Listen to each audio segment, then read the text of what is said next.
and it's a pleasure to be here today. We're going to be sharing some tips on how to run your business with Evernote. And with me here is Bruce Lloyd. Welcome, Bruce. Thanks. Great to be here. Well, it's so exciting to have a person that has been sharing in how to use Evernote, and we train together. We work with groups of people to help them understand the power of Evernote. Today, we're going to talk about tips on how you can use Evernote for your business. Yeah. Okay. So, Bruce, I'm going to turn it over to you for just a second. You want to throw a couple ideas at it, and then we'll start? Sure. Now, I've been using Evernote for about 3 months. I'm really interested in learning, applications for, great ways to use Evernote and how it's going to help me in my business, which is, for me, it's internet marketing. And so I'm interested in just learning a little bit more about how to get started with Evernote, and maybe how to organize it a little bit better, so I can be able to find my contacts and find my notes and pictures and things like that. How can I organize it a little bit better? Okay, good question. When I first got started, I had hundreds of business cards scattered all over my desk, and what I found when I discovered Evernote, I'd had it on my phone for about 8 months, but didn't really know what I had. But when LinkedIn discontinued Card Munch, I got introduced to the premium version of Evernote. So I noticed that you could scan the business cards. So the thought of getting rid of all these business cards that have been scattered on my desk was pretty exciting. I got rid of 600 in about 10 days. Wow. And so my desk cleared, and all of a sudden I could get to these business cards. The search function was pretty awesome. And so I realized at that time is I got rid of clutter with business cards. What about paper? Because the average person will spend 6 weeks a year looking for things. Right. So I started Googling videos, and what I did is started using it by taking pictures of things, putting data in there, then I would search for it and I could find it quickly. So I started to see this as kind of like a mobile filing cabinet or my personal assistant on the go. And the more I started to see how Evernote could become a tool for me to remember things, I got more confident in the ability to trust that when I put this information in a place, I could find it. Then I realized that, you can find things in 3 seconds or less. So if I put a word in there, if that word is in a document, a business card, any kind of scanned particular, and I say scan when I say taking a picture, really, I can find it. It comes up. So I started to see a way that I could now have my information right at my fingertips, which happened to be my mobile phone. Right. So I was real excited about the fact that I now find a place where I can put things and find it when I need it. Right. That's awesome. I could see myself, I'm sort of a pack rat, so I could see myself having a lot of information in Evernote, but how would I go about sorting that, filing that, or give any tips on how I might do that better? Yeah, absolutely. They have a process. If we can consider, if you look at like a hanging folder, the hanging folder that sits in a traditional filing cabinet, it's what we would call like a notebook in Evernote. So inside the notebook, there's notes. We use a tagging system. So if we tag that with a particular name, then we can bring up everything that we've tagged with that particular name. So it's if you're in an area and all of a sudden your tag is Marietta, Georgia. So 2 years down the road, if you hit that tag, everything that had that tag will come up, all that information. Now, look at it the old way. We get all that information, we put it in a filing cabinet. Some we have in our computer. Some of it we would have in a filing cabinet. Some we might have in different places in our home or business. Right. If you're not in that particular place or remember where you put it, that piece of paper can be lost. In Evernote, once it is put into Evernote, it's scannable by the content that's on there.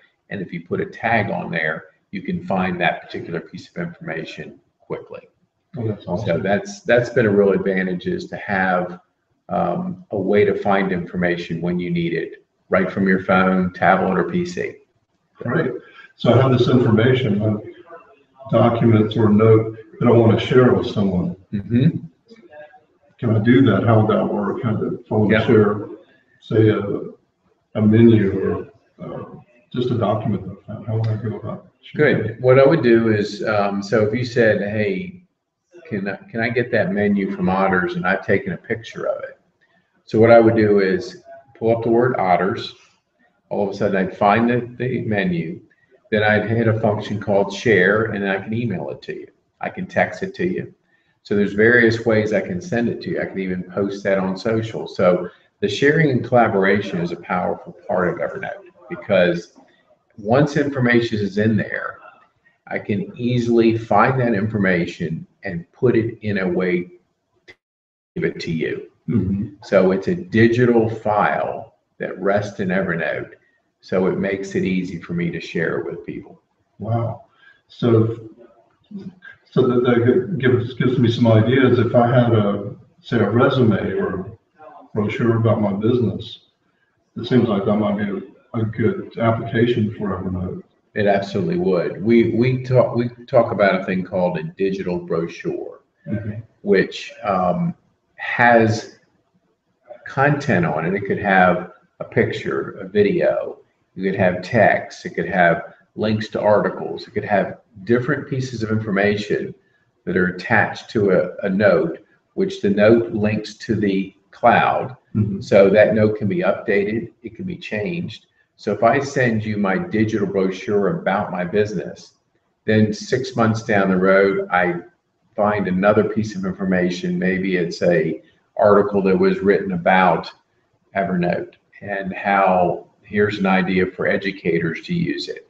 I can put that link on that digital brochure, and even though I shared it, as long as you shared it and you kept it in Evernote, it can be updated real time. So the advantage of that is not printing out things and having it become obsolete. So you're able to keep people updated with information, and you can share it very easily. So I could share it with you by text, by email. I could share it on social platforms like Facebook and Pinterest. So it gives you a better way of taking digital information and sharing it with others. Mhm. That sounds awesome. Uh, if I wanted to, seems like it'd be a good way of, say, if I had a press release, something I wanted to get out to the media. Mm-hmm. It sounds like I could do a press kit through Evernote. Absolutely and send that could. out to reporters and media. Yeah, there was a guy named Chad Lawson who Evernote did a feature story on their blog about a month ago. And what he said is the old way that he would send information to the media for them to see who he was and what he does with 16 attachments is outdated. They don't have time to go through all these attachments. Mhm. So he put together a digital press kit, which had all his information. It had his audio, his video, it had links to articles, it had pictures, it had all the relevant media type information all in one single note, hyperlinked to other information that was residing on the cloud or on the internet. So it makes it easy for him to take one single note, put it in the hands of a key media person, and make it easy for them to really know who they are and what they do. The easier you can make for people to evaluate your information, the better they're going to be able to know what you do. Now, people have limited time span, and it's really difficult. If they have to take 10 or 15 minutes to view something, it's probably not going to happen. Mhm. So, and I guess that gives me some other ideas for, say, I'm researching an article and I'm going out on the internet and I'm finding an article on topic A, topic B, topic C. Mhm. How would I go about, say, as I see something on the internet and I want to put it into Evernote? Is that possible? How would I go about doing that? And then again, just organizing it. Yeah, I think the research function is what a lot of people really enjoy, is you can take one digital note, pull all your data into one place, and where before you would have it maybe a folder on your computer and you're putting different documents in there. Here you're putting all of it on one particular note, as they call it, and it's a digital note. And so the research can be all in one place. And then if you were doing that research and collaborating with an individual, you can share that notebook with somebody, and you're collaborating and talking, and it's updating real time. So as you make a change, it updates on mine and vice versa. So we're not emailing back and forth information, which is kind of the old way that we communicate. We're making the changes on the document, we're updating it, we can put checklists of what we need to do, and we're making sure that our research all is in one place versus kind of scattered in different locations and places.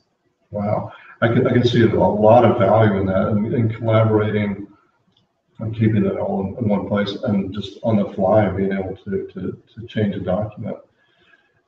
Which makes me wonder about email and how to, I guess, with something like that, it seems like it would help with reducing email clutter, because a lot of times when people are collaborating through email, you start building up a lot of junk. And it seems like this would help you go directly to the issue through that kind of collaboration. Yeah. The way we see it work there's a couple reasons, a couple ideas on that. You get a unique email address with Evernote. So what I've done is gone through different newsletters and email communication blogs, and I've replaced it with my Evernote personal email. So it goes into Evernote, it gets out of my inbox and goes in a place where I can find it when I want it, not in a big, email box full of all kinds of email. So I think that's the important thing, is reducing your email, making it more efficient, because if I just search one word on that particular newsletter or email, I can find it. Where if you have it in folders in your traditional Outlook or something like that, you can find it, but it's not as easy because it can be in different folders. So reducing the clutter of email, finding it when you want to. And the other thing is, when you're sending emails back and forth, ones can be missed. And so here, if we're collaborating, we're talking, there's a information that's in one place, and it's easier to keep track of versus you and I sending emails back and forth with changes. Yeah, that's awesome. Pete, it's been great talking to you today. I've picked up a lot of great info on how to use Evernote, and I know you have a couple of resources for learning Evernote and getting started. I know you do classes in person, and you also have a new resource that you put on the web. Yep.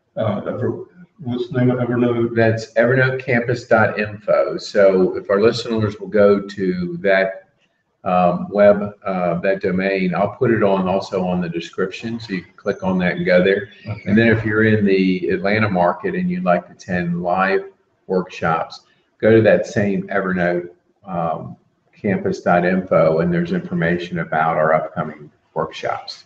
Great. Well, can't wait to have a look. Well, Bruce, thanks so much for being here. We appreciate the people listening, and we hope we've given you a couple of ideas on how to use Evernote. Well, thanks so much, Pete. Good day.